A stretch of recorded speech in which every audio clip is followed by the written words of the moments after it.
Let's try this again. All right. I English real good with my English degree. Real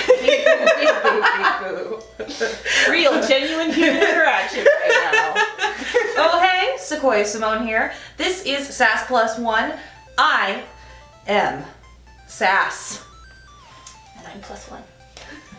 So my name's Elizabeth Barcelos. I volunteered and did lots of Quidditch things, but Sequoia volunteered and did lots more Quidditch things. And the reason we both do less is the reason why we're here today, and that topic is women in sports. Sports, go sports! Sports! But definitely officiating and you know, a lot of the times facilitating.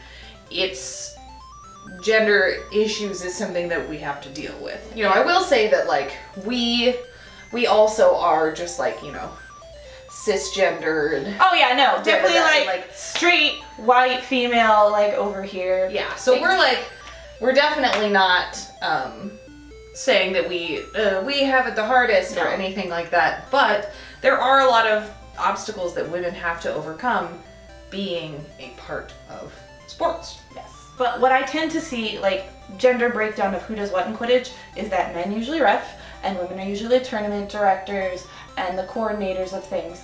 And that breakdown is kind of an unfair one because one of those positions is paid and one of those is not. And I'm not going to knock the work refs do because I know you worked a lot on that and I was only a referee for a year, but a referee shows up, they ref, and they're done. And running a tournament is a thing that takes weeks of planning in advance and then a week of like wrap up afterward. And the tournament director's always the one that catch a lot of flack because everybody knows what a bad tournament is and they like to pick it apart. But when a good tournament happens, sometimes it's almost taken for granted. And that's the thing is that is actually exactly the same for refereeing.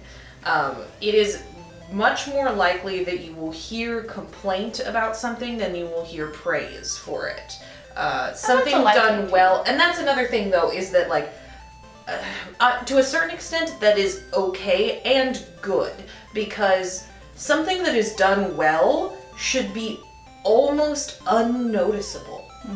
Like if you go through a whole entire tournament and you didn't notice anything, you just went through and you played your games or you reffed your games or you did whatever, and like nothing happened, that was a perfectly run tournament. There were like 2 to 25 people behind the scenes working their ass off to make sure that you did not experience anything. Like, you know, like the amount of work that goes into nothing, yeah, that is a big thing. Yeah. And that's the thing is like, field managers also tend to be female. Yep. It's the team mom thing, which while I liked being like a team mom for a team in a greater region, and that's just my leadership style, like the flip side of that is just like people don't take you as seriously. It's just a more like masculine thing to tell people what to do. But if a woman does that, then you know there are words for that are not nice and not YouTube friendly. And I've been called those. Like when you are telling someone the consequences of your actions and they make it your fault, I'm like, no, you did this and I'm telling you what happens after you do it. That doesn't make me mean. That means you did something bad. I am the face of reality, bringing you to grips with me. Yeah. And definitely, especially like refereeing as a woman has been very difficult for me. And I think most of the time the most prevalent perception as soon as I walked on the field was weakness. Refs should never project weakness in the sense that they should always be authoritative and they should always know what they're doing and they should always take no shit from people. But these are things that when you associate with them, with someone who's not male, often get turned into something rather negative. Feeling like these are the rules and I enforced them as they were written, which is what the job is. That's what you're paid to do. Like if you have a problem with the rules, that is not my problem. I did not write the rules. And I enforced them as they were written, as they were understood at the time, you know? And there was a lot, the rules have changed a lot. They have evolved. And there were calls I would make at the beginning of a season that I would never make at the end of that season. Yeah, because throughout the season we have, you know, the understanding of that rule has evolved. Yeah. For referees as a whole. Yeah. But that's never...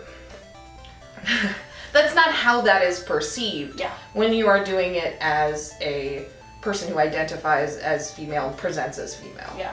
No, it's that you're weak, and that drives me nuts. When I was reffing just as many games as, you know, male identifying and presenting people who were legitimately bad at the thing. I would a garbage male identifying, male presenting referee would referee 10 games.